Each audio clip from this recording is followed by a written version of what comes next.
हर हर महादेव। राम राम सभी को। पुराना जमाना था। एक महान त्यागी तरुण ने अपनी घोर साधना के बाद 16 साल की आयु में भक्ति का एमए पास किया।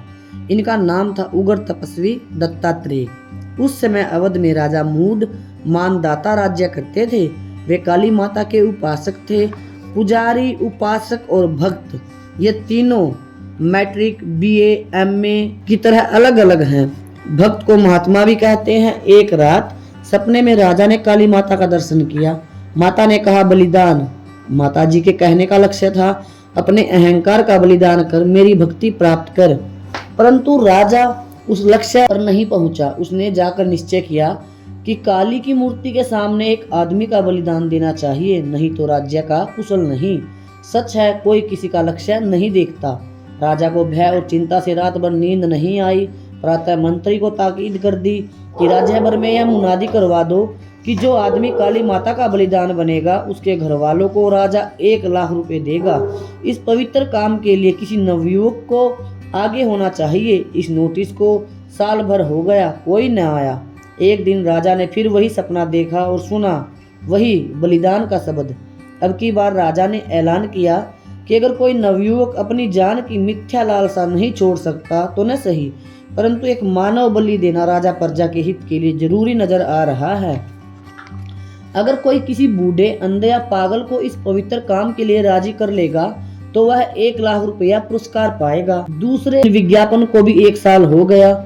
बहुत से बूढ़ों ने उनके घर वालों से कहा कि आखिर 1 साल में स्वयं ही मर जाओगे, क्यों न घर वालों को 1 लाख दे दो। परंतु अपने हाथ अपनी मौत बुलाने पर कोई राजी न हुआ। एक रात राजा ने फिर वही सपना देखा और फिर वही हुक्म सुना। राजा बहुत घबराने लगा। राजा ने निश्चय किया कि अब खुद उसे किसी आदमी की खोज करनी चाहिए। शिकार खेलने के बहाने राजा दिन दिन भर इधर उधर घूमने लगा। 7वें दिन एक जंगल में एक आम के वृक्ष के नीचे राजा ने भक्त दत्तात्रेय जी को चुपचाप बैठे देखा। राजा ने सोचा, जैसे भी हो इसे ले चलना चाहिए। झूठ बोलूंगा, जालसाजी करूंगा, लेकिन इस लड़के का बलिदान जरूर दूंगा। राजा के लिए दफा 420 है।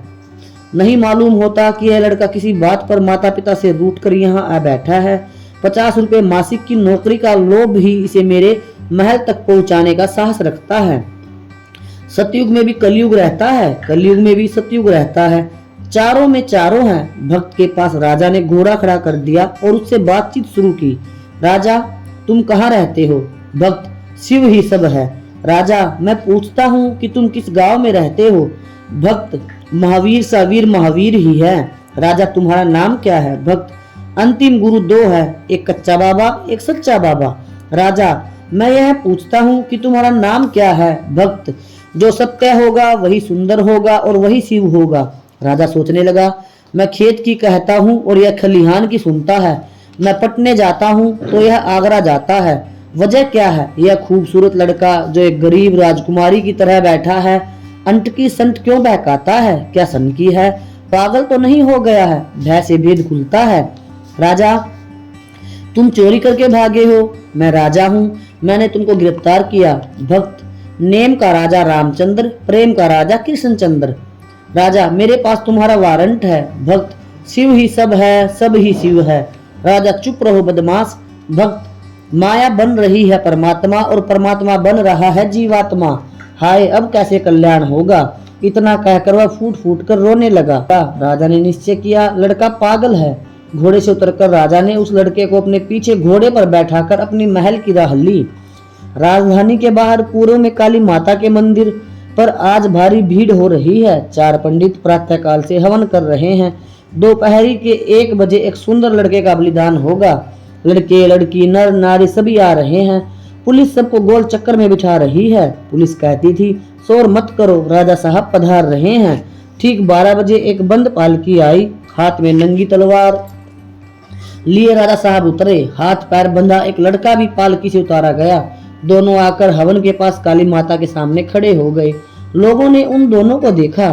मास्टर दत्तात्रेय को देख सब चकित और सम्मोहित हो गए। ब्रह्मा, विष्णु और शंकर तीनों के आशीर्वाद से भक्त जी का जन्म हुआ था, दत्तात्रेय जी का। माताएं कहने लगी, अगर मेरा बच्चा होता तो राजा की दाढ़ी में दिया सलाई लगा देती। हाय, बेचारे की माँ मर गई। पिताओं ने कहा, अगर मेरा पुत्र होता, चाहे मेरा तन बदन तोले तोले उड़ जाता, लेकिन जीते जी इस पर आंच न आने देता। रमणियों ने कहा, कितना मनोरंजक पति होता। जब पूर्ण आहुति की घंटी बजी तब 1 बजा। राजा ने तीखे स्वर में भक्त से कहा, कुछ खाओगे? भक्त, अज्ञान को खाऊंगा। राजा, कुछ पियोगे? भक्त, दवात को पी लूंगा। राजा, किसी को देखोगे? भक्त, सबको देखूंगा। राजा, किसी से कुछ कहोगे? भक्त, शिव से कहूंगा कि तू सब ही सब है। राजा, मैं कौन? भक्त, सत्यम शिवम सुंदरम। राजा, तू कौन? भक्त, सत्यम शिवम सुंदरम।